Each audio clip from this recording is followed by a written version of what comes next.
No radio? No problem. Stream us live on saga960am.ca. You are listening to New Theory Radio.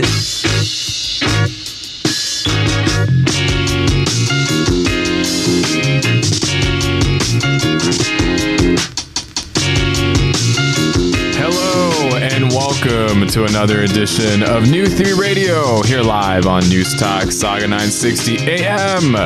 My name is Nav Nanwa. I am your host, and this is the show we theorize on all things current affairs, pop culture, and everyday life. We have a jam-packed episode lined up this week on News Talk Saga 960 AM. What a snowy weekend we've had so far. Still seeing a lot of people in my area shoveling their driveways, trying to dig their cars out. So if you're doing that, all the best to you. And if you're indoors, hopefully you have it tuned in to News Talk Saga 960 AM for another edition of NTR.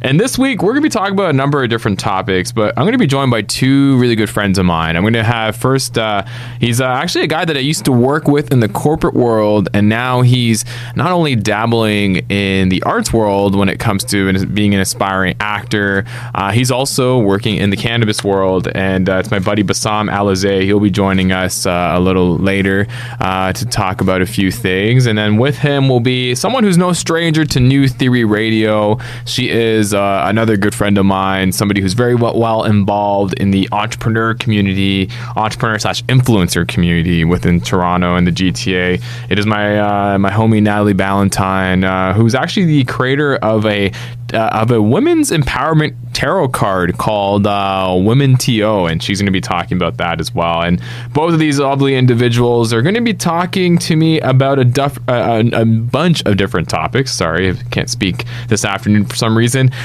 First and foremost, the Oscar nominees came out earlier this week, and then soon after, the Rock and Roll Hall of Fame inductees for this year came out.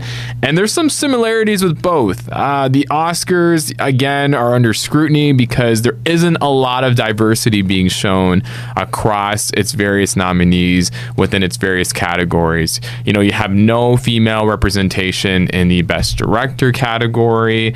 You also have a lack of just general diversity across the board. And then on the flip side, for the Rock and Roll Hall of Fame, there's only one female that's going to be inducted this year, and that is Whitney Houston.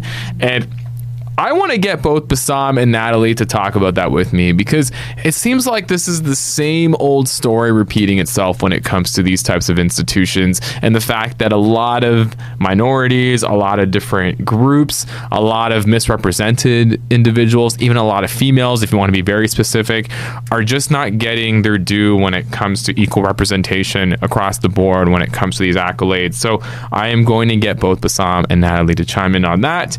We're also going to be talking about another interesting topic, and again, what makes Basam, Nataleigh, myself so interesting is that we're all within the same age range, and it seems like the Conservative government now is coming up with the plan towards university funding in Ontario, which they will only grant institutions in Ontario increased funding if it's being equated to the amount of post-grad employment it produces amongst its students, which I find very interesting. And I want to get both Nataleigh and Basam to chime in on whether they think this is just another tactic where the Conservative government is just going at the education system, or is this something that's going to ultimately benefit students? You know, if you end up going to an institution and you study any type of degree, there's now going to be some pressure put on these institutions to make sure that their graduates are set up for success and they're able to be employed, because if they're not going to be able to get additional funding across Ontario, which does raise the stakes when it comes to postgraduate education. So I love for both Basam and Nataleigh to chime in on that.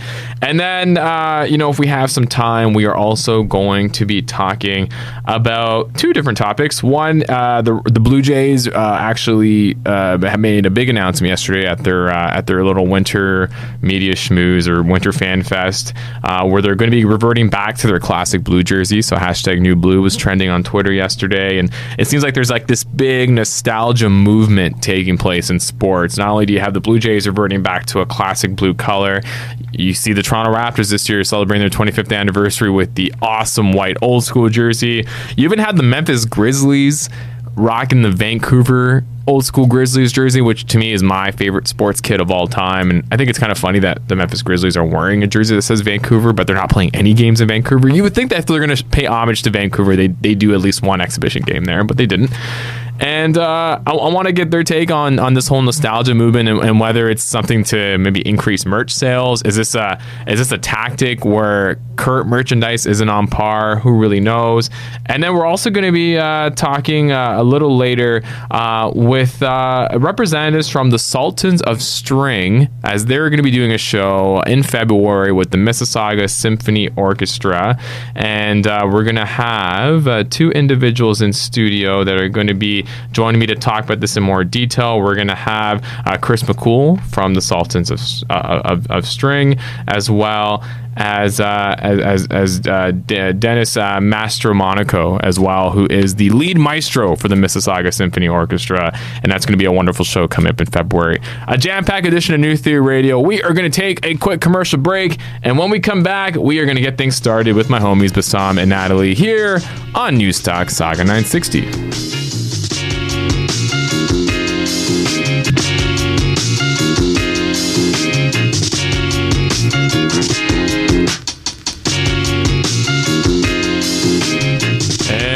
Back here on New Theory Radio on Newstalk Saga 960 AM. My name is Nav Nanwa. I am your host, and this is the show where we theorize on all things current affairs, pop culture, and everyday life. And it's about that time that we start theorizing here on the show. And joining me in studio, I got one of my guests, because the other guest is, fortunately because of the weather, is running a little late, so she'll be joining us most likely in the next segment. But I got one of my really great homies. He is actually, him and I met in the corporate world, and then he is an awesome creative. He actually, for the business that we worked for, he made a killer Drake Started From the Bottom parody, which is like the best of all time. I think better than the original, actually, if you ask me. So Basam, I would get you to post that somewhere, but I don't think anybody else would get it unless they worked at that corporation you and I worked for. But he's also an aspiring actor. He's now dabbling in the cannabis world, just an overall creative, just a little DJing on the side. And actually, man, this is like our WhatsApp chat coming to life, man. But it's my homie Basam Alesayi, man. What's up, brother? Hey, thanks for having me, man. I appreciate it. Yeah, long time coming, man. Yeah, it's been a while. We should have done this a long time ago for sure. Yeah. Hey, selfishly, sometimes I use these shows as excuses to catch up with old friends, man. Oh, of course, man. It feels natural to be here. It feels like I'm in your living room, so it's all good. And it's also cool because I can record the conversation and you won't think it's weird. So exactly. It's always good to see you, man. Thanks for having me, man. So it's been an interesting couple weeks so far for 2020, but I wanted to talk about the Oscar nominees as well as the Rock and Roll Hall of Fame inductees, but let's wait till Nataleigh joins us, because there is a bit of an element that I'd love to get a female perspective on, because there is a lot of issues with both sort of the list of names that came out for both of those institutions this week, and who's getting honored and who got nominated. So I'd love to get her to chime in on that.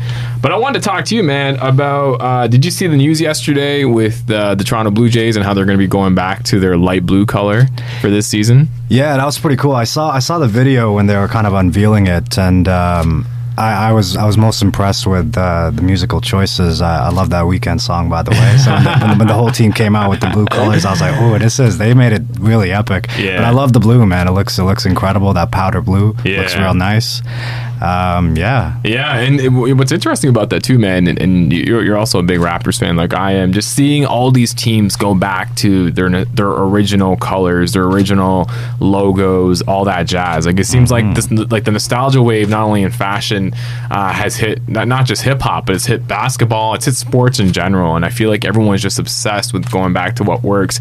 Like, what's your thoughts on that, man? Like, do you like the fact that we're consistently always going back to our roots when it comes to classic jersey colors, or even the classic jerseys themselves in regards to them actually being worn when people play, or do you feel like this is a bit of a cash grab when you look at sort of the institution of sports? I feel like it's a little bit of column A, column B. It's not so cut and dry, but Definitely. I mean, paying homage to the classics is always kind of cool, right? Yeah. It's nice to see the original colors, and it just brings back memories like back in the day when you were young and you're kind of thinking about where you were at certain times, what kind of music was popping, and like whatever. You know, it just brings you back to that time. So I mean, I love it. I'm all for it. I used to have I'm more of a basketball fan, like you said. I mean, I used to have a number 8 Kobe Bryant jersey back in the day. Yeah. I used to rock on a regular basis until like I couldn't rock it anymore. Yeah. I always get like scared of putting it in the washer, to be honest. I never know how it's going to come out, so I always wanted to keep it like super fresh. But yeah, I mean, it's always great to see that, you know, like to bring it back to the back in the days, you know. It's cool. Even now, like just seeing all this stuff come back into fashion. Like I went back to my parents' place last week and I started like digging in the crates because I was trying to find some of these old pieces that I used to wear. Because do you remember? Because you also being a hip hop fan, do you remember the early 2000s when Fabulous would rock throwback jerseys? Yeah. And I remember having like all the throwbacks, having the old school Los Angeles. Well, actually, I didn't have, I would say, the classic throwbacks. I had like the Kobe Bryant, but it was like in the old school Los Angeles colors. Sure. It was like the blue, light blue and white. And then I think I had a Julius Erving jersey. I think everyone had that one. Yeah. Just all these different throwbacks that were so popular in the early 2000s. And then fashion is just cyclical, man. Like it comes out and then comes back in. And I like, for me also, when I was thinking about sort of nostalgia in sports, like for a team like the Jays, which were for the most part last year so scrutinized, like no one had faith in them, and then all of a sudden Vladdy shows up, and then Bo Bichette's out there, and then all of a sudden things get better, and there's a little bit of hope or a little bit of light at the end of the tunnel. Do you feel like if you revert back to nostalgia, you can almost make fans forget about some of the bad performances that they're seeing? Yeah, absolutely, man, absolutely. Because it's a little bit of like a diversion. Yeah, it's totally a diversion. Because I mean, you think about it in other terms, like you think about the Raptors championship for a second, right? Yeah. 10 years from now, we're going to be like, what were they wearing at that point? You're going to be looking back at the pictures, and you're going to forget about all the hard times and the struggle and like whatever, you know? Everyone's going to be looking for that North jersey, the red one that they wore in like Game 6, right? We got them like shirts, you know? Like it's going to be hype, right? Oh, yeah, man. I'm all for it, man. It's cool. And yeah, to your point too, I mean, I was in that era where all the rappers were wearing like the jerseys and stuff with chains and whatever. I mean, that's never going to come back. That's probably a good thing. But I remember my adolescence, if you will, and my thought patterns and how I kind of carried myself at that time. It was all fun, man. It was fun. It was. Yeah. It was honestly great to wear like a XXX jersey. Exactly. And like supersized jeans. Supersized jeans. I remember Foot Locker would have like those extra long tees. I think you'd get like 5 for $20. Oh yeah, for sure, man. Everybody and then you would always try to get the colors to match your shoes. 100. And you know what the funny thing is, I carried that forward with me into university too. So I was Did you actually one of those guys? I was those guys because I grew up in like a particular neighborhood, you know. So we all kind of dress a particular way. And I went to like Western, and people were like, "Oh, who's that guy?" You know what I mean? Man. So it's kind of funny. So I had to like adjust real quick, and I discovered Banana Republic really quick. But it's so funny you mentioned that, because I still remember first year McMaster University, growing up in Brampton, which pretty much a diversity central, right? Like I grew up with South Asians, with Jamaicans, with Caribbean people, right? Sure. The swag was on the same level as you. Like I was wearing baggy clothes, jerseys, hats, you know, big hoodies, everything.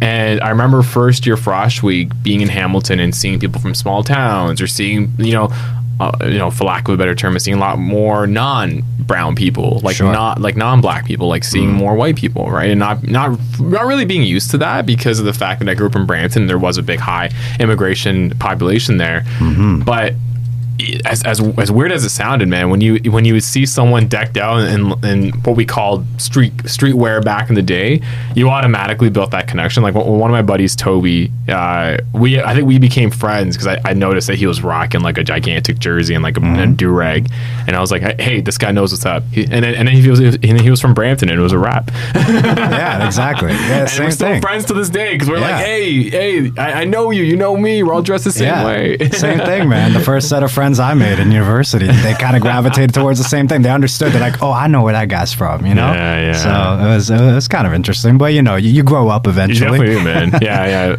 Yeah. Now I get knocked for how tight my pants are. But exactly. That's a different conversation, man. I can't even rock my wallet anymore, man. Yeah. Hey, that's what they got fanny packs, That's right? That's it. All about the fanny packs, man. And finally, she showed up. She's fully recovered from Robbie Burns. And I did tell people on the air that you were stuck in traffic because of the weather, but you don't have to explain why you were late. But there literally was an accident, but also shout out to all my Scottish folks. Just talk a bit closer to the mic. Sorry. It is my good friend, no stranger to New Theory Radio, Nataleigh Ballantyne. Thanks for coming. You're part of the 3-timers club now. Wow. I have a 4-timers club, and then the next level's 3-timers. So maybe do we get a certificate? No, it's like SNL with the 5-timers. You probably get like a sticker or something. Maybe like a badge of honor. Okay, I like that. Yeah. I will wait for it in the mail. It'll be like a gold star. But thanks so much for coming through. I know the weather sucks. But yeah, I'm so happy you're here because I do want to talk about one interesting topic that did come out this week. And you know what? Everyone's super excited. The Oscar nominees dropped on Monday, and then soon thereafter, the Rock and Roll Hall of Fame inductees list also dropped.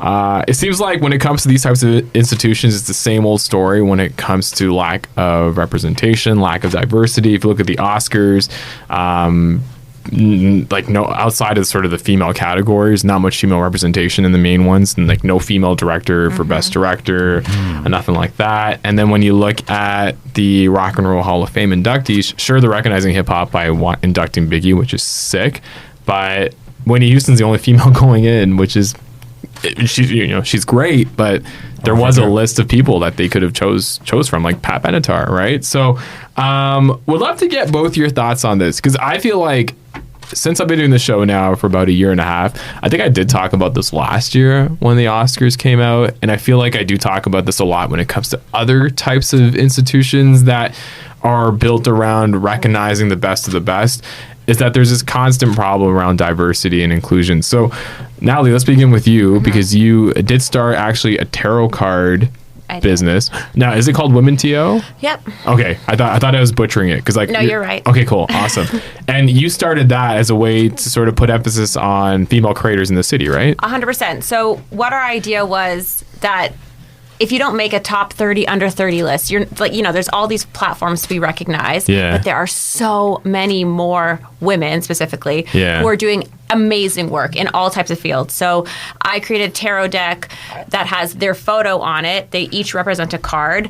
And this could be artists, education, scientists, they're in sports, like they're women from every single field, Indigenous, LGBTQ community, like trying to showcase the kind of representation that is available. It does exist. It is not hard to find really successful, strong, smart women who are working very hard in their fields to create amazing content. So we made a tarot deck in order to showcase that.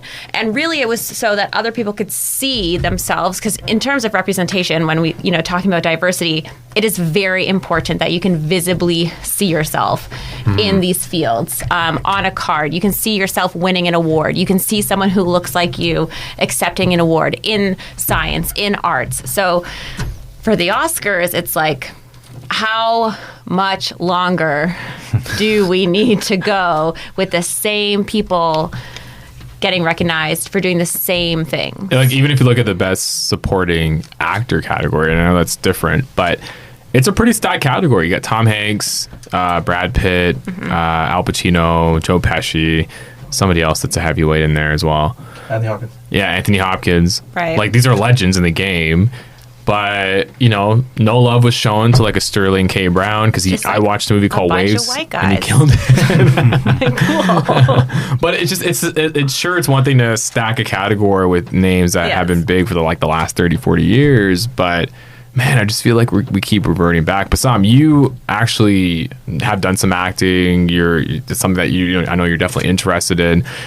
Is this discouraging to you in any way to kind of see the Academy? And you actually have some close friends that are in the industry that have starred in big budget movies. Like, have you ever talked to them about this and say, hey, look, it doesn't really seem like it seems like it's tough to break through? Yeah, absolutely. They feel it every day, more so than I am as working actors and actresses. My best friend is an actor. He's ethnically ambiguous. My brother is an actor, and they go through it all the time. They're still trying to break through, and for them to kind of see this, it does feel discouraging. But at the same time, I feel like the fact that the conversations are happening are applying the right types of pressure. We're not quite seeing the changes that are supposed to be happening yet. People in the Academy will always have their own biases. you know. And once you kind of start to change the that body itself and make it a bit more diverse, I think that's when you're going to start to see real changes. Because right now what's going to happen is next year, for example, they're going to be like, we have to meet our ethnicity quota. And dish out, like, you know, an award for somebody. It's going to happen, and that's fine. We have to live with that for now. But if it keeps happening more consistently, it's not going to become like a quota thing anymore. It's going to be like, oh yeah, this feels right. It's merit based. Yeah, you know what I mean. Yeah, so, yeah. It's funny you mentioned that, because I don't know if you guys remember last year, because Black Panther had a killer year in 2018. Right. They wanted to introduce a brand new category, and it was best popular film or pop culture film, and everyone saw right through it. It's like, this is your way of recognizing Black Panther, but not putting them in the same category as the best picture. Right. And then all of a sudden, things ended up being said, and they got a lot of bad publicity that they they chose not to do the award. And then Black Panther was nominated for best picture, I think, as a way to appease people. But the damage to me was already done when you think about it. Well, also when you think about Victoria's Secret and the Rihanna fashion show. Oh, she killed it. Rihanna comes out. She has a diverse group of models. There is a show aspect. It's a full production. It's a full entertainment moment. Not that Victoria's Secret wasn't. Of course it was. They have performers, whatever. Yeah. But in terms of the point that she made by hosting that show with, you know, Instagram models, even, you know, not just supermodels, people with disability, LGBTQ, like every single thing. And now Victoria's Secret's canceled their show.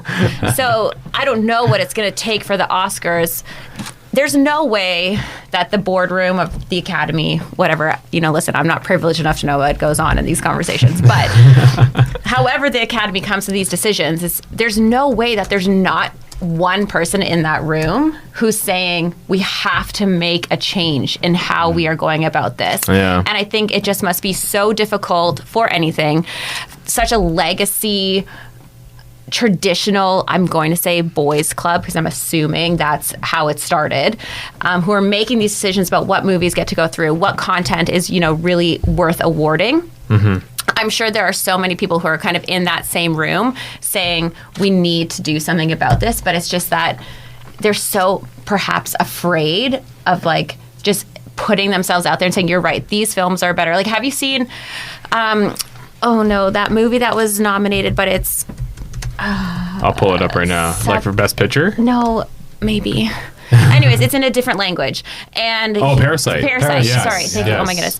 And you know, the thing that he said when he accepted his award was like, just turn on the subtitles. Like once you just like get past that one thing, there is so much more to film and to creativity than just, you know, the 5 best pictures that maybe we see as a mass pop culture. But I also find the funny thing about Oscars is that the popular movies don't always win. They don't. So it's like, they don't. This is such a strange kind of sword where the popular, we all know, like Black Panther, let's just use that as an example. Like, you know, we all saw it. It was amazing. Mm-hmm. How, like, why was it so hard for that to become, is it because it's not like an indie film? It's either that or it's not actually I'm trying to get through The Irishman right now, and so far so good. Like, I do enjoy it, and I think I'm like 2/3 or a third in here right now, but it's not like, for some people, like, as Martin Scorsese, and I use this example because Martin Scorsese flat out said that Marvel movies, he doesn't consider that like cinema art. Like, he considers that something completely different. And I think that's the notion, like, as much as I love Martin Scorsese, I think that's the notion of the Academy, is they're like, oh, this is just kids play. Like, this is not real, authentic filmmaking. And it's almost unique. Like, I remember for, like, the longest time, like, I think there was, like, a running joke that for a best actor to win, they either have to play a homosexual or play someone in drag, and then they'll get recognized. And the same goes for best female, too. Mm-hmm. And it was one of those things where, you know, why is that considered art? Like, why is that considered someone acting and they have to go to that point to even get recognized when there isn't there's no non-binary categories and at the Oscars. I feel it's like sheer volume of the type of movies that are being made. Like, say for superhero movies, you see that all the time. Yeah, you see like movies about like crime and like drugs and cops and whatever, and then you see like the romantic type of movies, right? So those are, I'd say, like the main categories of movies that you kind of look at. Yeah, and then they recognize everything else. Yeah. Yeah. Which is kind of interesting. It's always funny because when you watch the Oscars, you'll see at the very beginning, they do usually the supporting actor awards first, but then after that they do best graphics and best animation and best cinematography and best CGI, and all the movies that we've all probably watched are winning the awards. I think Avengers, either Avengers or Black Panther last year, was picking up a lot of these technical Academy Awards. But then as you get deeper into the categories, you start to realize, okay, well, number one, if you're not someone who is a cinephile or someone that has the time to watch all these movies, chances are you've probably never seen the ones that are going to be winning the awards. For sure. Unless you see them after. I do like the fact that this year for the Oscars, there are a ton of them that are available on Netflix, because I think that's a good sign, is that it's now movies that are readily available that people can now watch at home. But yeah, I think it's the same old story year over year. Do you try to watch all of them? I do. So my wife and I, we used to do a podcast reviewing our favorite ones. I don't know now with the baby if we're able to do it. Actually, funny enough, out of the 9 that are nominated, we've seen 4.5 because I'm going through The Irishman right now. I'm hoping the other ones I haven't seen get available on a streaming service, or I can buy them off iTunes, because I can't go to a movie theater with a 2-month-old. But I try to, but but for me, that's just part of the game that my wife and I like to play, and it's just something that we enjoy doing as just a challenge up until leading to the Oscars, because her and I were so sick of watching the Oscars and be like, I've never seen this movie, what's so big about it? And now we actually feel like we have an opinion, but not everyone's like me though. I'll say straight up, it feels like a bit of a treat though, right? Because I all the mainstream movies, everybody's known about them, everyone's talking about them, and then this new movie comes along. I think last year I watched was it called The Green Book? Yeah, that was a really dope movie. It was awesome. Yeah. So I wouldn't have known about it if it didn't see the accolades, right? and whatnot, right? Actually, let's move over to the Rock and Roll Hall of Fame. So inductees this year, we got Notorious B.I.G., Depeche Mode. Who else do we got? Let me just pull it up. I had the list in front of me. So, I am prepared. I will say that. Well, Whitney Houston is the only female, and it's quite interesting for that to happen. Sorry, the Doobie Brothers and T-Rex. Actually, wait, hold on. Notorious B.I.G., the duos. So Dave Matthews Band, Motorhead, and Pat Benatar didn't make the cut. So Pat Benatar didn't get nominated, and she's awesome. But yeah, I also read a stat that I think less than 8% of the inductees in the Rock and Roll Hall of Fame are female. That's crazy. That better be the same stat for how many women are making music then, but I don't think it is. No, it's not. Wow. Considering the year last year that a Lizzo had, right? And I think Rock and Roll Hall of Fames or Hall of Fames in general and accolades in general, I do find perhaps for artists it's also kind of losing its effect of as that being a milestone for you. Yeah. I'm assuming every single person wants to win a Grammy. Now, is it because the Rock and Roll Hall of Fame's in Cleveland? And Cleveland's... sorry, Browns Cleveland. fans, relax. I think I don't know. I really want for there to be real recognition for real artists and real legends and people who have done the work, and they're hitting sales targets. They have really made a political movement. There's so many reasons to get inducted into the Hall of Fame. But I think even now it's does it matter to anyone? Is it a real milestone at this point? Because there are so many... I'm only saying this because Lizzo, what an amazing year, right? That is... She really did untraditionally, right? This is all herself, content, it's online, it's digital. It's very different than when you're inducted, Rock and Roll Hall of Fame. Again, is back to that old school legacy. How you built up as an artist was very different 50 years ago. And that's why you would get in, you know? And even Biggie being on that list. Yeah. It's almost that also seems just too late. Well, yeah. We probably could have had Biggie in there, 20 years ago. Yeah, you're right. To be fair though, I think one of their criteria is you have to kind of have been active 25. Yeah. There is a timeline, because every year there's always an article that comes out saying, "Oh, these artists are now eligible on the Rock and Roll Hall of Fame ballot." They're 75 years old now. It's great. But Run DMC only went into the Rock and Roll Hall of Fame 10 years ago. It was it wasn't long ago. It was like probably 10 years ago, which isn't that far back. No. Think about it. And I still remember going or seeing, I think it was in the early 2000s, the Rock and Roll Hall of Fame decided to do like an exhibit on hip hop, and everyone thought that was like the biggest deal. And then you had your rock and roll purists be like, why is this in the Rock and Roll Hall of Fame? This isn't rock and roll. And then that started a whole other debate. But I don't know, like, what I find more polarizing than hip hop being in the Rock and Roll Hall of Fame, and not polarizing for me, but polarizing for other people, is just the fact that female representation. Like, there's so many awesome females out there. It's like, why is that the case? Like, Whitney Houston obviously deserves her due, but I don't know. For sure, but what is stopping them from selecting women? Like, what is their barrier to say, like, this is who we should actually be celebrating? Just like the Oscars, you almost want to look at who's making the actual decision. Yeah. Right? I think for the longest time, it was like some editor from the Rolling Stone, but he stepped back. So now it's like somebody who's like from MTV that's like heading it up. But again, that institution is the higher up panel made of half females. Who knows? Yeah, right? and they don't live under a rock. Like, they're invested in the industry. So it's just, it's like, how are you still... I'm just use the term, like, how are you still so tone deaf to like what's going on in music? Yeah.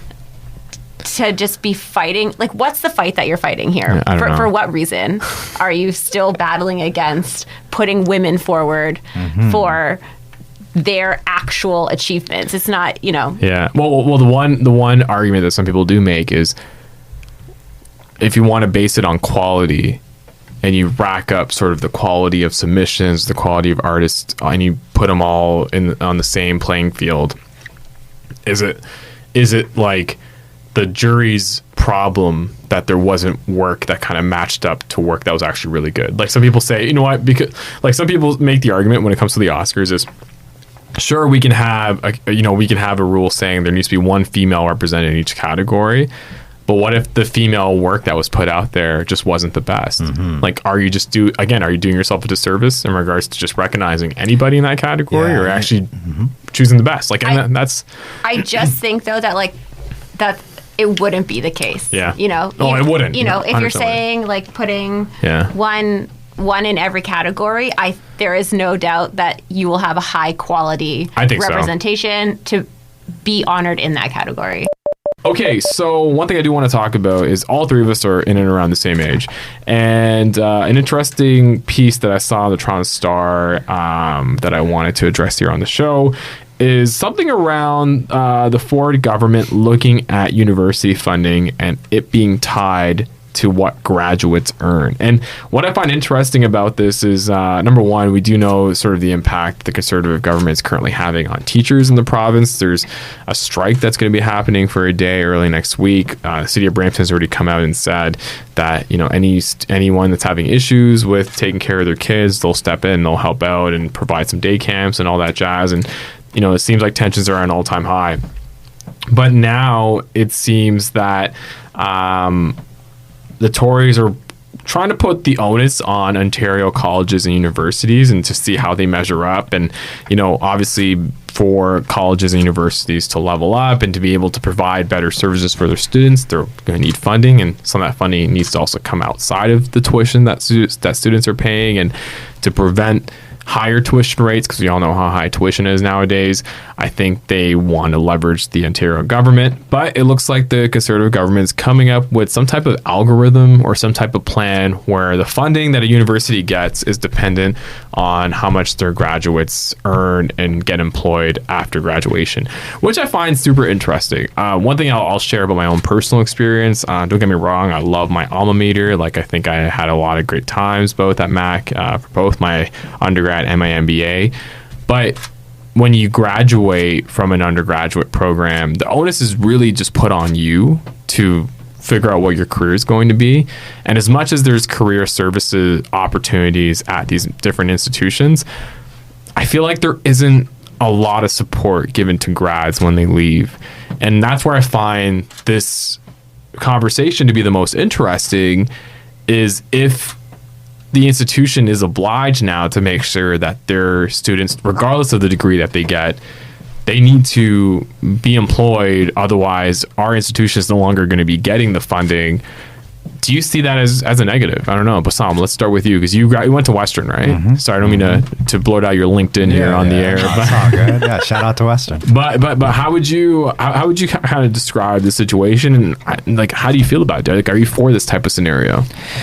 Yeah, I mean, creating an incentive to get people higher paying jobs is always good in my books. I question the long-term impacts of how it's going to shape our society. Because if you think about it, if I was a university and this kind of metric was imposed on me, I'd be thinking, okay, what's the market looking like? Where can I get these students in at the highest rates, right? Dentistry, medicine, things like that, right? So I would put a focus on my programs in that way to kind of funnel in more students into those programs because I know it's going to be easier for me to get them those higher paying jobs. Is that a good thing? Yeah, if you want to be a medical professional, great, whatever. But then I start to think about the humanities and the arts, right? And how does that shape our society in the future, right? 10 years from now, what does that do? Do we become a country that, pushes out the best doctors and dentists and whatever, but other countries are pushing out artists and philosophers and whatever. And it's just a qualitative thing more than it is a quantitative thing for me. And you did a business degree? I did a business degree. I also did a business degree. Nataleigh, you were a part of the television and arts program at Ryerson, which is a pretty esteemed program within Ontario when it comes to that industry. The wonderful world of TV. RTA. A program that I wish I applied for, but I'm still pretty happy with my education. Yeah, I should just go back, spend more money. Do you think this scenario would have helped you? So I think that my program happened to include a very heavy emphasis on having an internship. So part of your degree actually came from being required to complete an internship if you didn't do a capstone program instead, or project. So you had to be somehow involved in the industry at the end of your year. I think that is critical, and that is really what helped. So I interned my entire 4-year degree because that's the only way that you can really make a mark, make connections, see what the real jobs are, see what you're really doing.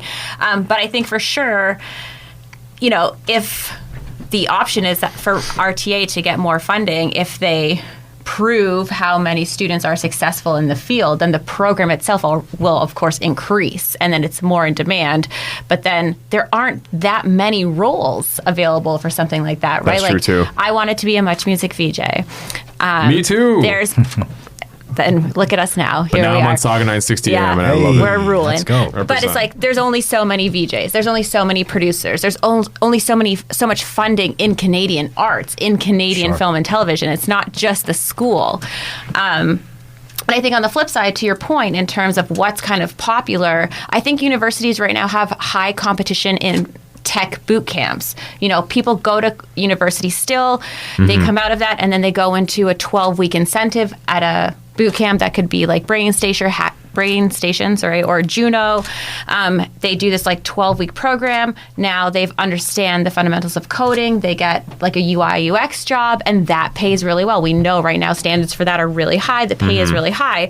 So I think that universities, part of this, as much as, yes, it's a government kind of strategy at this point, universities need to be looking at alternative ways to really prove success for their students long term in terms of high paying jobs, not just jobs, and look at what the market looks like in terms of how education has just exploded. There's so many other ways to learn now that's not just through university. And actually, I love the way you put that, because it's very easy for someone to say, okay, I did my 4 years and now I'm going to go work in an industry that wasn't related to my degree because, number one, I have to make ends meet, but number two, I probably have to pay off a student debt. Yes. But would that qualify as employment? Because, again, if it's somebody who, you think about all your friends that have social sciences degrees and just where they are now.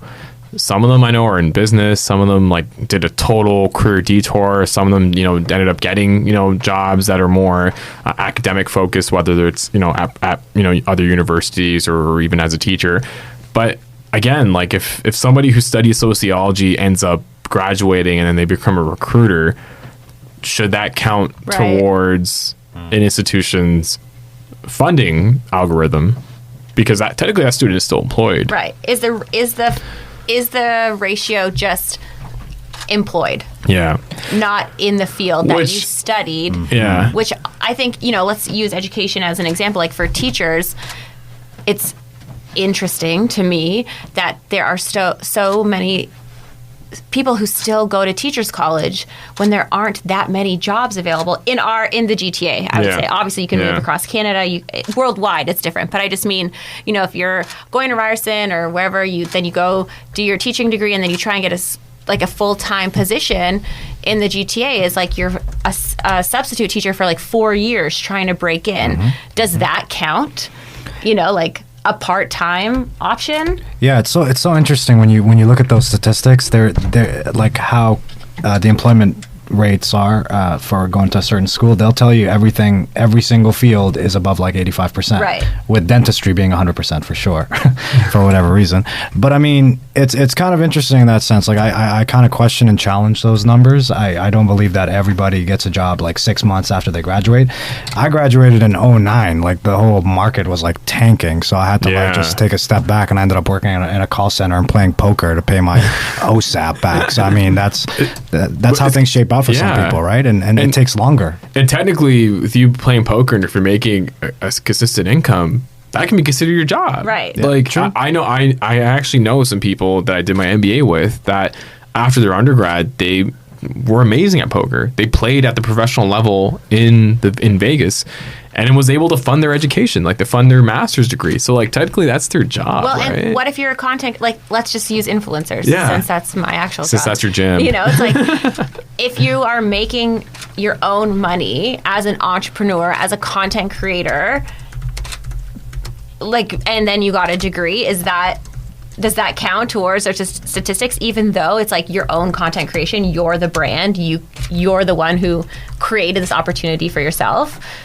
I think it needs to happen. There needs to be a shift in university or post-secondary education in general at this point. There's lots of ways to learn online. There's lots of ways to create opportunities for yourself. Again, there's the boot camps. The options are so different that the path now isn't just go to university and you will get a job. Well, especially, and you brought up a good example, but you're seeing a lot of these, how would you describe them? They wouldn't be self-funded institutions, but they would just be like standalone institutions, I guess, like HackerU and BrainStation. I think they have like VC funding. Yeah. But you have some of these institutions that are popping up. Like I think you brought up an example of HackerU, like you sort of pay into it, but then they, I guess, give you a loan while you're trying to figure things out. HackerU has now rebranded to Juno, and they have an option now where you can enroll in their program. So it's a boot camp for tech, so like coding and interface design. There's lots of different options. But yes, you pay a small amount at the beginning, and how your plan works is based on how much you make when you get employed at the end. Yeah. So that you kind of are funding back to the school after you've got the employment. But they are so, a lot of their marketing and a lot of their purpose is that, I don't know what the actual stat is, but it's something like 92% of their students get employed something crazy like 6 weeks after completing their program. That's amazing. Right? So it's amazing. They can offer this option of like, you don't have to pay $2,000 right up front, because we know in 4 weeks we will place you somewhere and we will get a job, and that's on them, right? Like they're helping you ensure that will help. So I think for universities, yes, career services exist, but that's still on you as a student to show up there, make the appointments, figure it out. It's not part of your experience if you don't go there on your own. I think it's most relevant. This whole conversation is most relevant to like the elite schools, where you're paying way more money, so you're expecting way more value. Like I went to like a pretty good business school. I paid like 4 times. I paid 4 times like the regular tuition rate, thinking, okay, I should be able to make 4 times right off the gate, right when I graduate. That wasn't the case. What? It doesn't work like that? No, dude, it's my surprise it doesn't. But and like the institution that you went to, and I remember hearing about this when I did my MBA, was when you're paying that much tuition, there comes a point where you're not even paying for the education. You're paying to be amongst that network. The alumni network. To be a part of the alumni network, to say that you went to that institution, to have that name on your resume. Which even then, like I know people that went to these prestigious institutions like Ivy, Rotman, UBC, like you name it. Like they went to all these prestigious institutions for their business or undergrad or MBA or master's, and they still struggle to find jobs because they just, and I think that's what I find most interesting about this. Number one, one could argue that with the conservatives potentially thinking about wanting to run with something like this, to the points that we brought up, it's probably not as thought through as we've all like it to see. Like it sounds great, but then you get down to the gist of it. Like, is it really just, hey, even if you did a 4-year degree and you end up at a coffee shop, hey, you're employed. Yeah. This institution that you went to school with gets $1 million. Which is fine if you work at a coffee shop. Yeah, it's totally fine. Yeah, no, it's great. But I'm just saying, like, if it's a job that's totally not related to your field, why would you, like, is it safe for the institution to get rewarded for that? Do you find that you pay attention to these topics more because of your new addition to your family?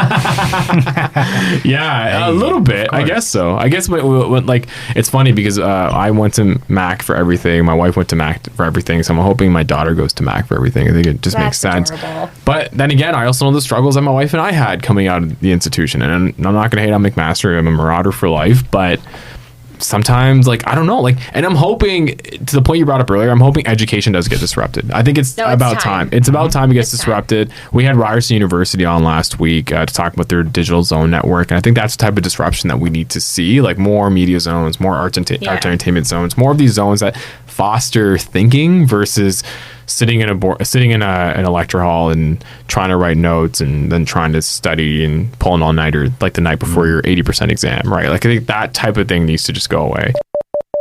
We kicked things off talking about sports nostalgia, which I think, Nataleigh, you would have appreciated, but you were late. I was so. right there.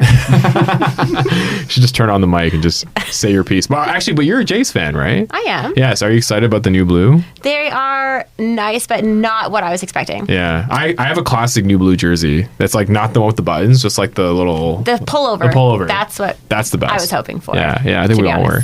And then we talked about the Oscars So White and the Rock and Roll Hall of Fame.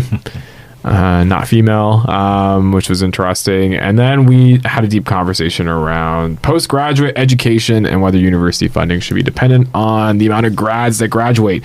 Moving on, 2020, we're officially 19 days in, and there's been a lot of negative headlines in the news, whether it's something to do with the Australia wildfires, which is still very unfortunate, so please go do your part and help them out.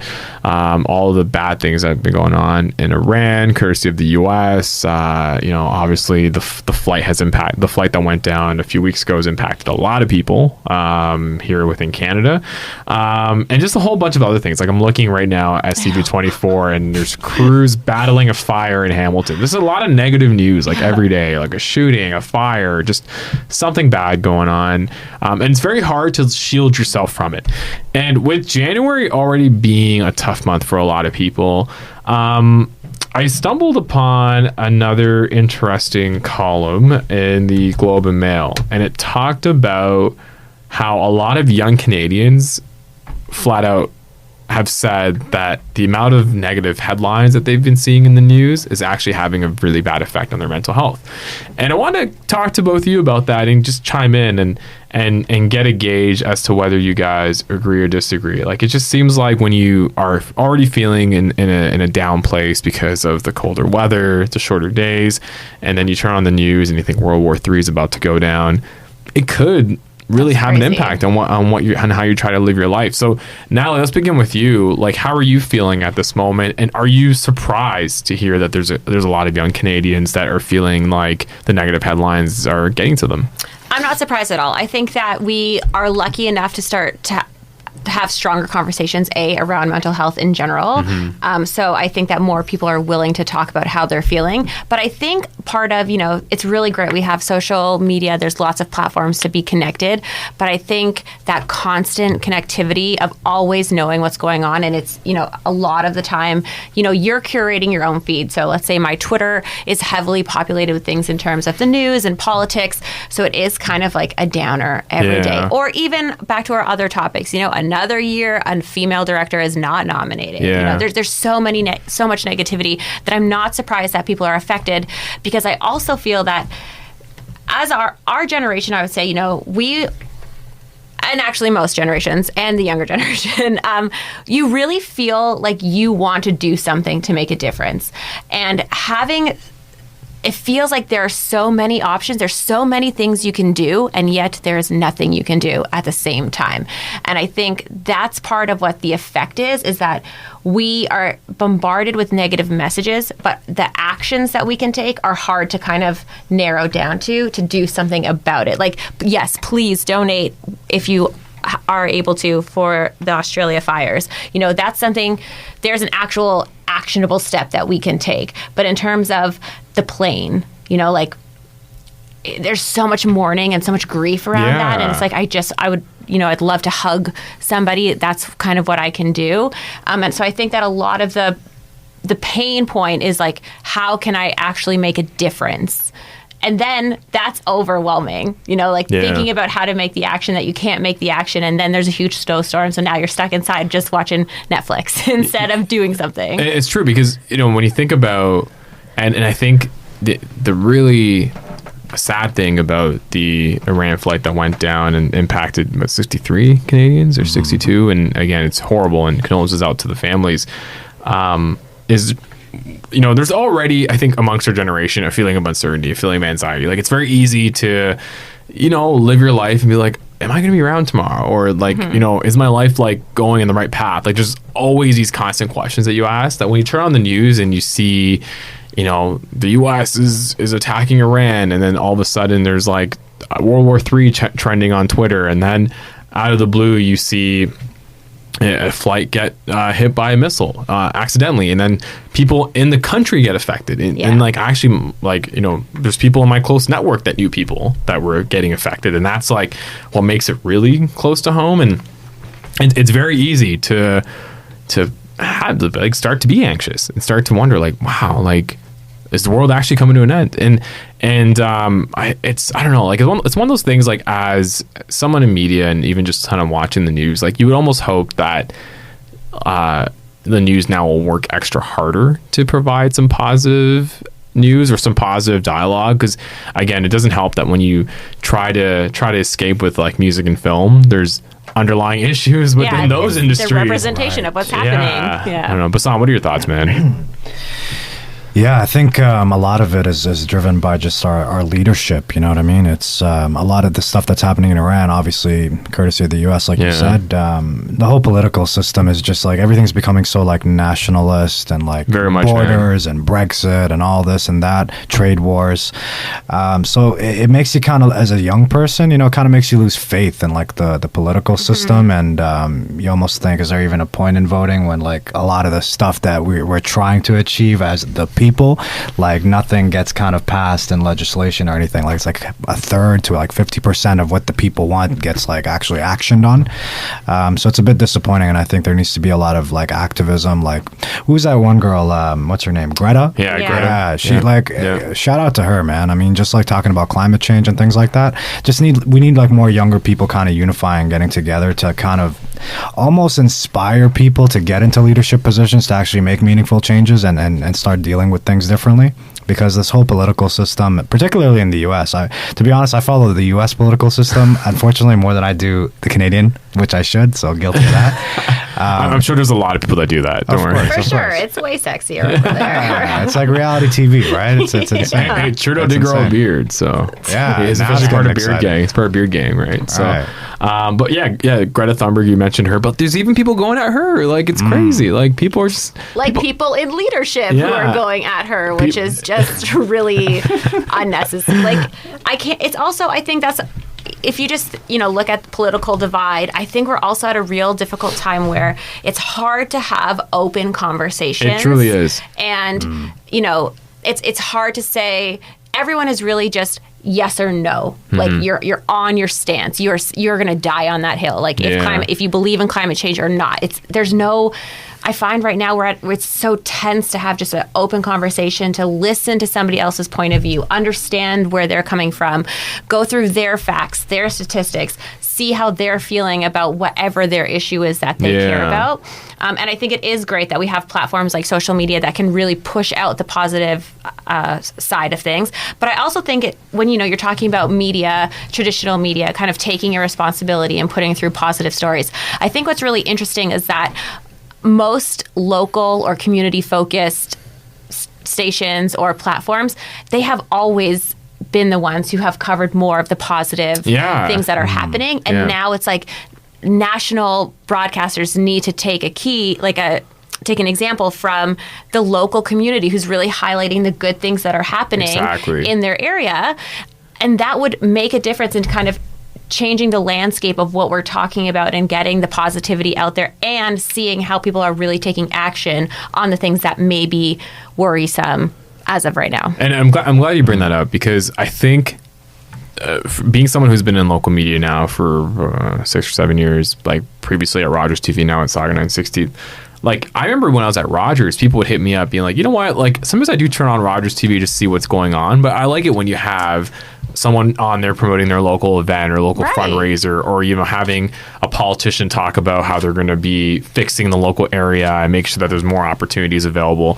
Like I find that nowadays people, like it's the news game is interesting, because now not only do you have people creating a sense of fear, but people also know that if you create that sense of fear, it's going to lead to impressions, it's going to lead to hits, it's going to lead to views, right? And you start to have these clickbait headlines, and I get fed these clickbait headlines all the time on social media where it's something major is about to happen in Mississauga and it might lead to this, and all of a sudden you have no choice but to click on it because you're like, what's major, what's going to happpen, like how's this going to affect my life? And I think that's the unfortunate part. People really love playing on that. Well, it's a moneymaker. Oh, it truly is. So if you're if you're in the business of media, promotion, marketing, you know what people are going to click, and you know that the click costs dollars. So it's all about that CPM, right? CPM, let's go. Basam, what are your thoughts, man? I feel like you're thinking over there. No, I mean, I feel like we're so caught up in our own lives. Like things are just getting harder in general. Like you think about, we talked about like tuition and school getting more expensive, housing's getting more expensive, everything's becoming more expensive, that we're so caught up in our own immediate life that it's like so hard to even care that much about the macro things that are happening globally and in the country in general. It's kind of just like discouraging, and you hope that there could be some changes from the leadership to kind of help you with your own day-to-days. I worry about, like, say, I'm sure you think about this too now, like your future generation. Like if we're having trouble affording things now, school and whatever, like how's it gonna go for like someone like your kid, right? Like when they grow up. It's so funny because people, especially when it comes to real estate, it's like, oh, it's gonna burst. People have been saying that for like 10 years and nothing's happened. And it's like the market has increased by 9% like on trend for 2020. So it's like, okay, well, it's not this year. When is it happening? Because I would love to it's in a few months. Buy a place maybe one day in my life. It's disheartening, man. Like it's one of those things when you do become a parent.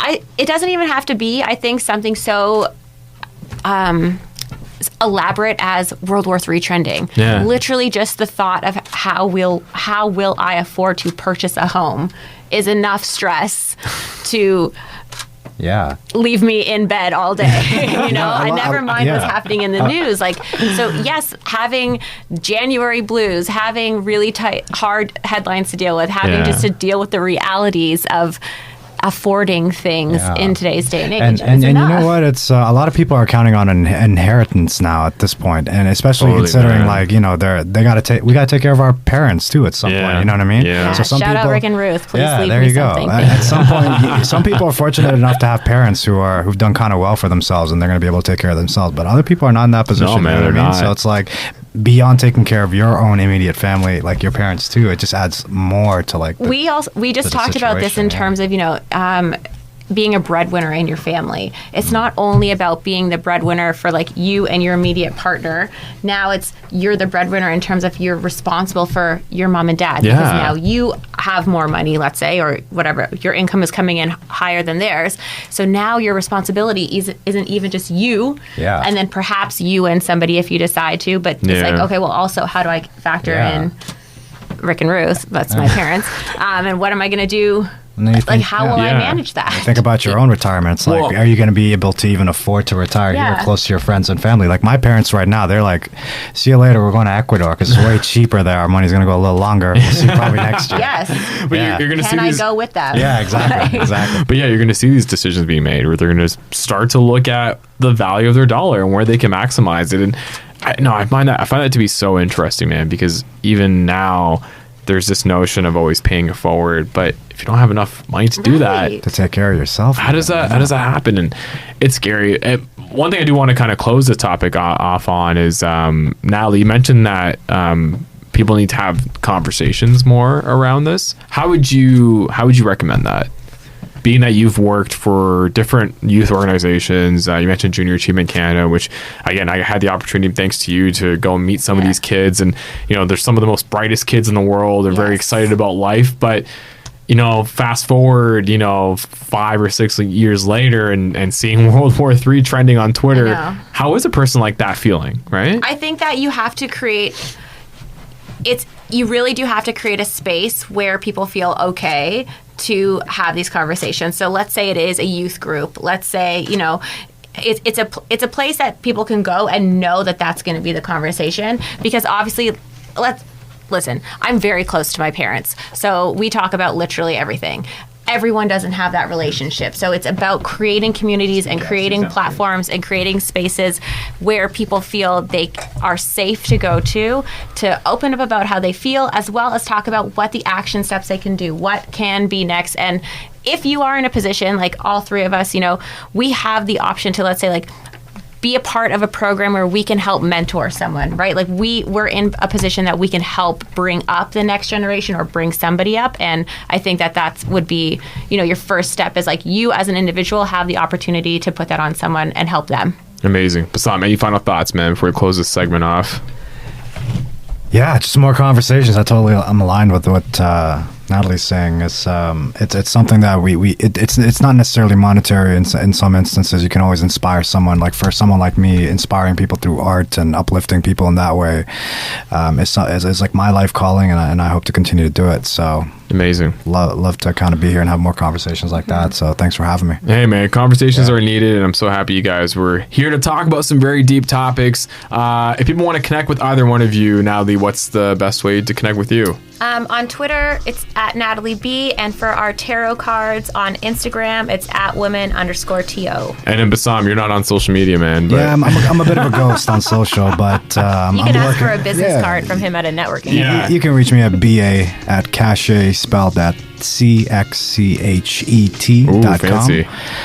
For all your artistic needs. Awesome. We're going to take a quick commercial break here on New Theory Radio, and we're going to come back talking about the Sultans of String and the Mississauga Symphony Orchestra in February at the Living Arts Center.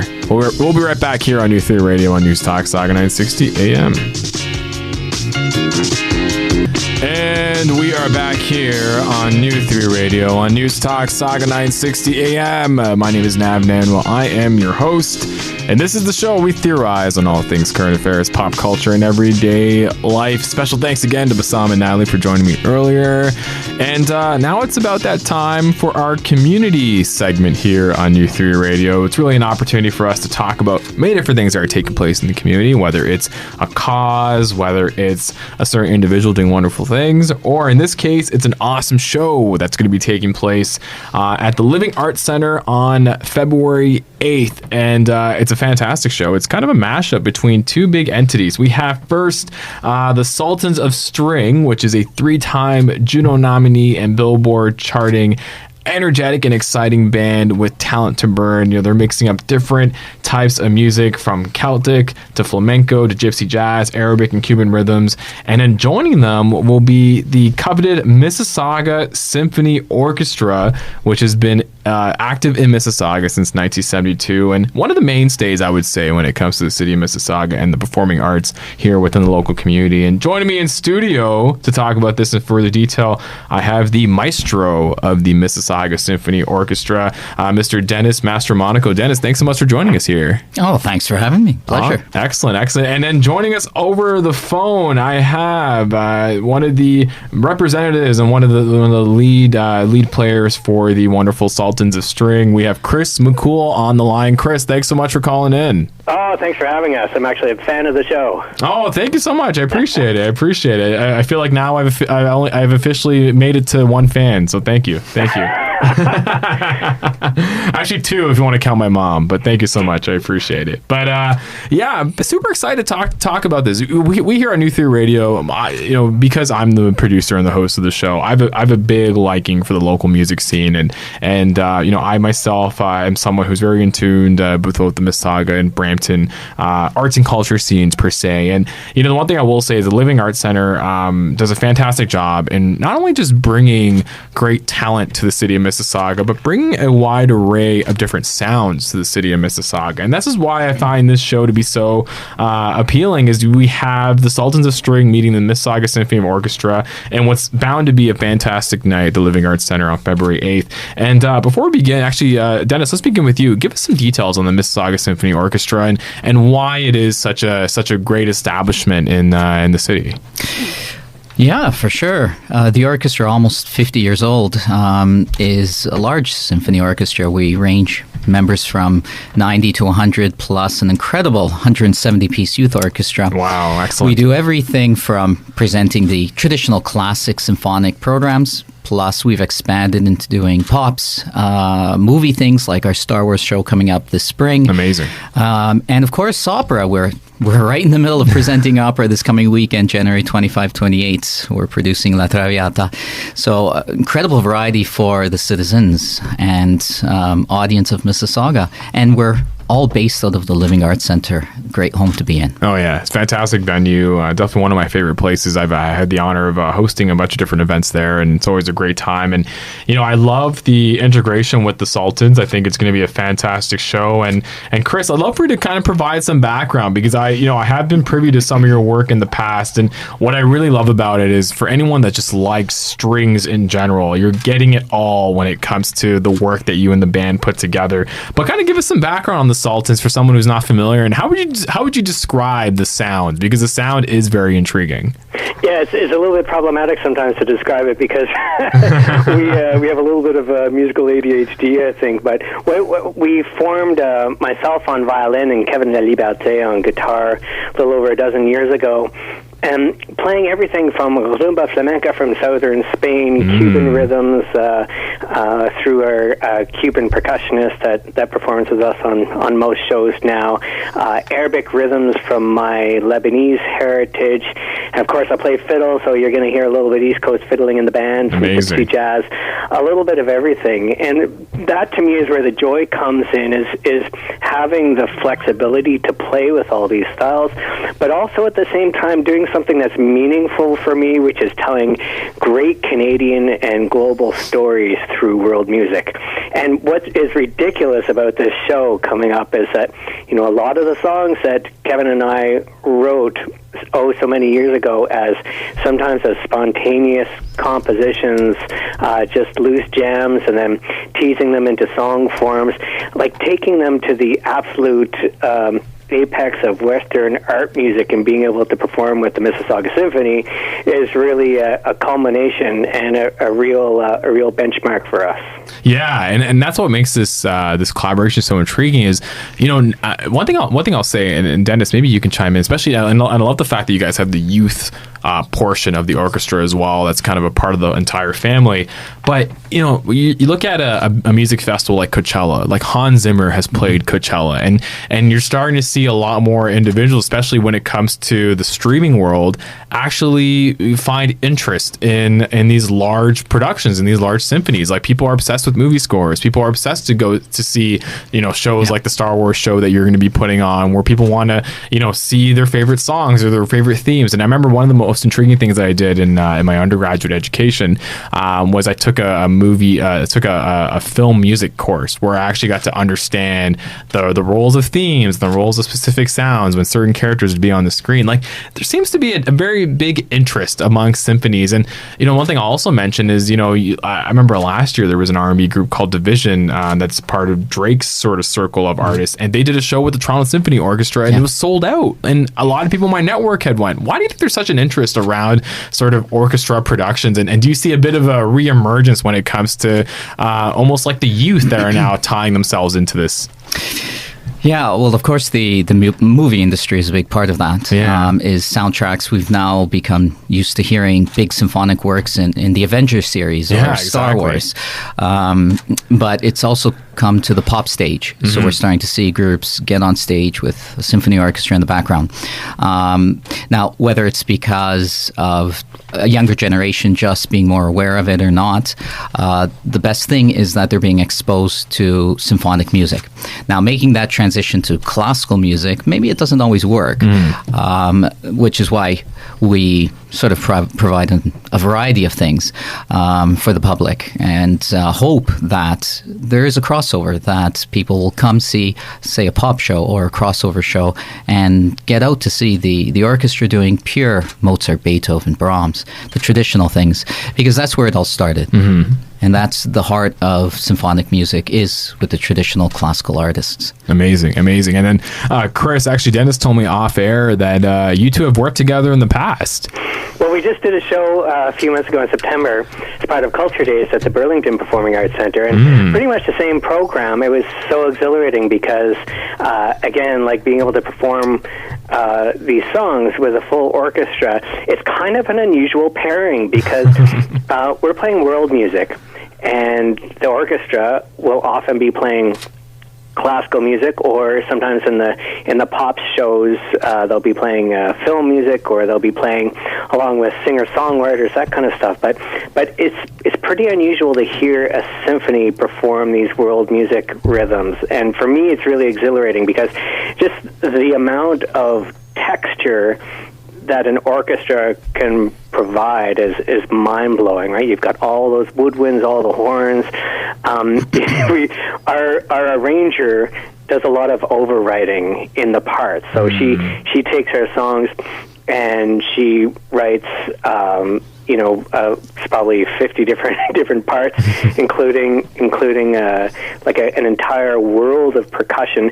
The poor percussionists in our show are like running back and forth. There's like something they're doing 2 or 3 things at every single moment in the show.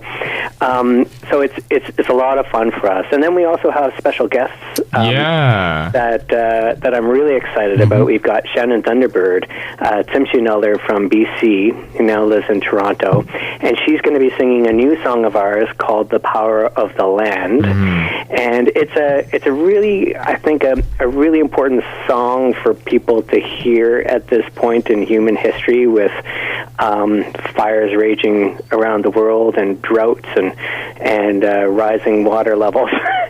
Just to really believe in and understand and honor the wisdom of the earth. And then our other special guest joining us is master sitar player Anwar Khurshid, originally from Pakistan, who now makes Toronto his home. And even if you haven't heard his name, you might have heard him play sitar before, because he played on the soundtracks of Life of Pi and The Love Guru. Ooh, fancy. Shouts to Michael Myers, or Mike Myers. Again, a very unusual pairing. I've never seen a sitar along with with a symphony orchestra except for that one time. So again, pretty fun for us. But what's fantastic of you even just having both Anwar and Shannon involved in the show is, number one, I think as the Sultans of String, like, you guys already cover a wide vast of string music, and I think that's really representative of just the city of Mississauga and the diversity that exists there, and including a bit of South Asian influence with the sitar courtesy of Anwar, and then also providing an ode to Canada's first people, the Indigenous community, by having Shannon Thunderbird involved. I think really helps round out the show as a whole, because I think what you're doing is you're really providing, number one, a very unique experience with the collaboration with the Mississauga Symphony Orchestra and the Sultans, but number two, I think has something for everybody. Was that the goal when this collaboration came to fruition? Was, hey, how do we create a show that not only interests individuals who just love both string music as well as symphonies, but how do we also create a show that represents sort of the community? Was that part of the thinking? If I can speak to this, when we're putting together shows, we're always thinking about how can we better reflect the diversity of the audiences we're performing for up on stage. And as a band that's been around for more than a decade, we're in a position where we have the opportunity to feature people that, Anwar had never performed with a symphony orchestra before, and Shannon had never performed with a symphony orchestra before. So for me, it gave me great joy as a band leader to be able to expose them to kind of a different audience than they're not used to performing for.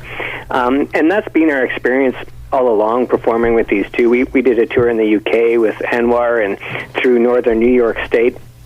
We'd be performing in these teeny tiny little clubs in New York where people had literally never seen a sitar in real life. Wow. And they were kind of freaking out about it, and I love that because there's just so much excitement in the live concert experience.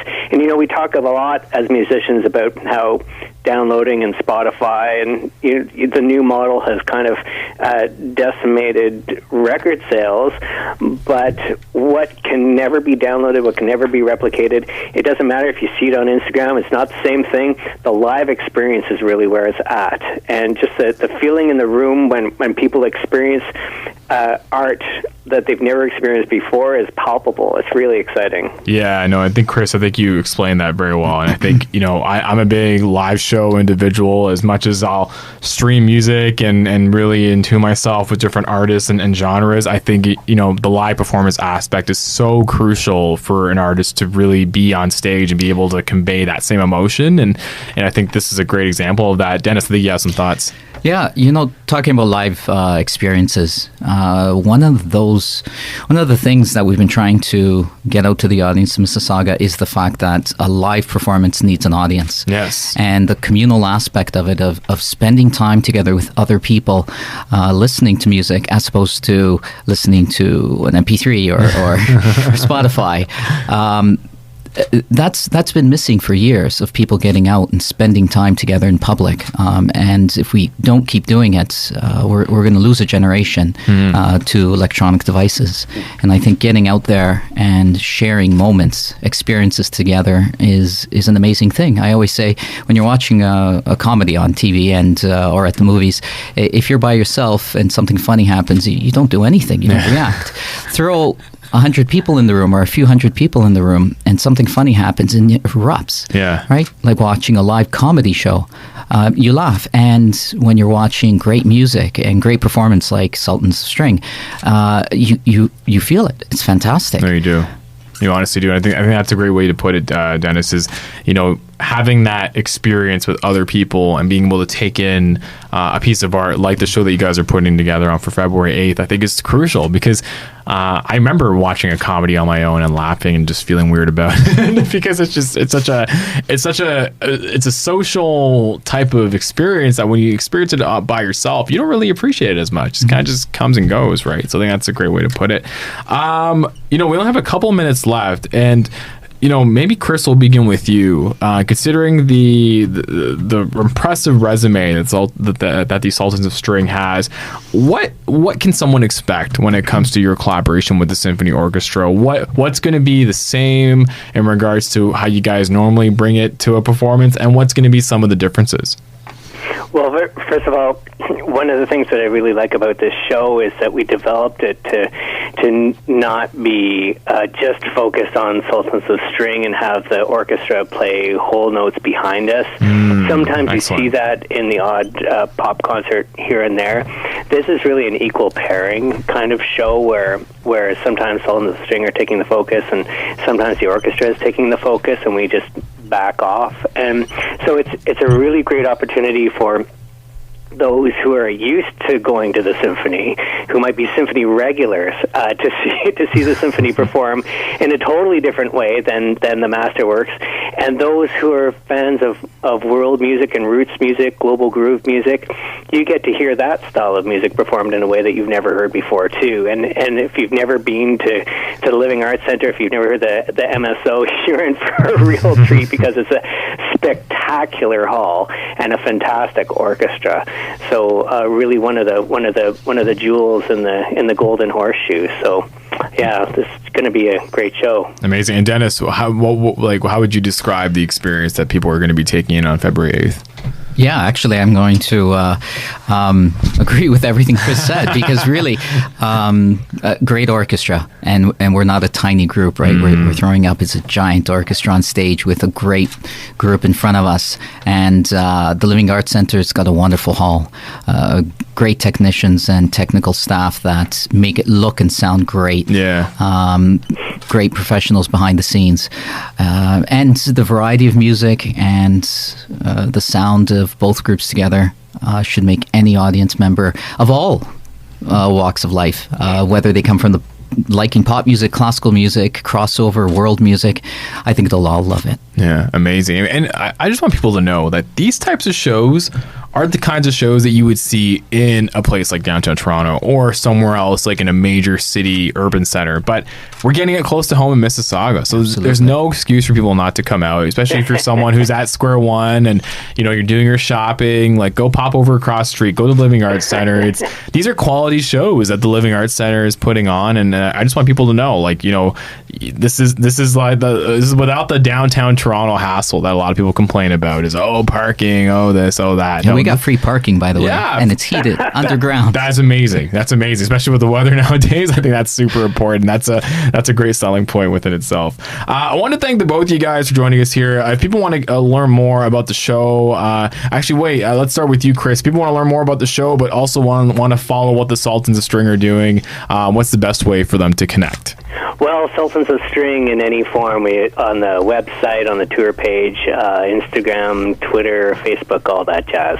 Awesome.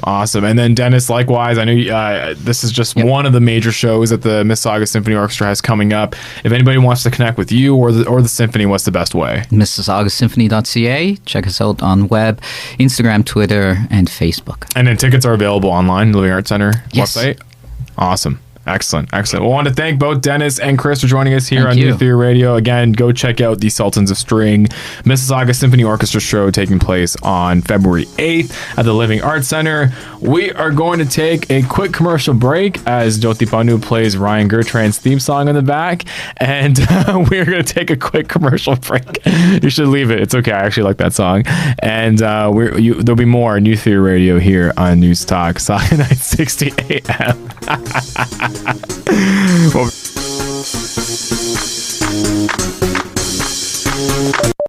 But another big thing that we have coming up this week that I want to put further emphasis on, and if you were listening to the show, you heard myself and Basam Alesayi and Nataleigh Ballantyne talk about it earlier, and that was around mental health. And especially now with January being a tough month, with the amount of negative headlines we've been seeing in the news, there's really just a necessity to have some really deep conversations. So we are going to be having a deep conversation coming up actually this Friday. We are going to be doing our first recording of New Theory Radio in front of an audience, and the event is called Theories on Mental Health, the Stigma, Rehabilitation, and Social Responsibility.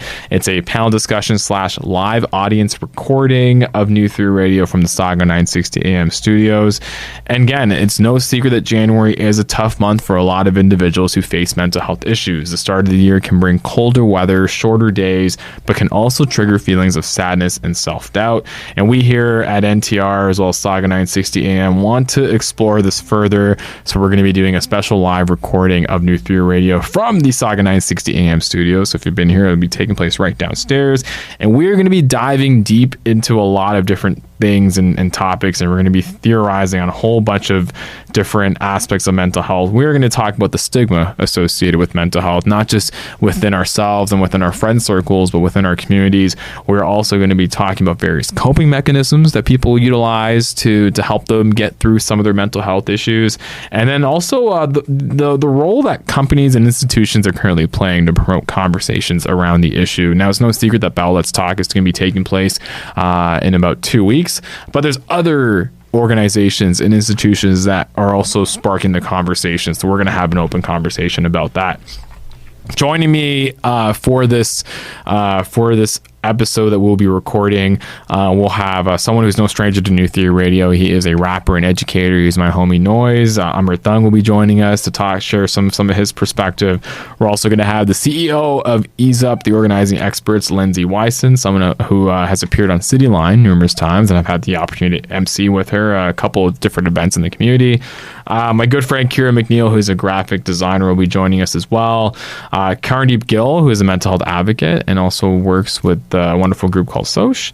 And then Cheyenne Yazda-Pana will be joining us as well. He is a Be There coordinator, but also a speaker for jack.org. For more details on the event, please visit ntrmentalhealth.eventbrite.com. Originally, we had a mission for $5 where we're donating proceeds to jack.org. We've made the decision to actually make it a donate what you can event, because I know a couple of you reached out to me asking, hey, how can I donate more than $5 to jack.org? So just know that 100% of the proceeds now will be donated to jack.org, and to be able to attend the event, we do require any donation. It can be at any amount, and again, you can make that at ntrmentalhealth.eventbrite.com. And then this episode will be recorded on Friday, which is when this talk is taking place, so January 24th, and then we'll air next Sunday. And very much looking forward to having this conversation, as it's something that means very close and dear to me, and would love to see some of you listeners out at our studio and be a part of the conversation, because it's an important one to have. And if you listen to the show earlier, me, Nataleigh, and Basam were talking about how more of these conversations need to take place, because it is right now a tough world out there, and I think the more vulnerable and the more supporting we can be, the better. This concludes this week's edition of New Theory Radio. If you want to connect with New Theory Radio, it's at New Theory Radio on Instagram, Facebook, and Twitter. If you want to connect with me, it's at Nav Nanwa on Instagram, at nnanwa on Twitter. If you want to connect with Saga 960 AM, it's at Saga 960 AM on Instagram, Facebook, and Twitter. Special thanks to the chairwoman behind the boards, Jyoti Bannu, as well as our photographer, Amit Nanwa, aka Colorblind Photography. Hit him up at Colorblind Photography _. Our theme song is produced by the wizard himself, Dusty Loops. And yes, come out to our event this Friday. More details will be provided in the podcast description, and you will hear all of us next time. Peace.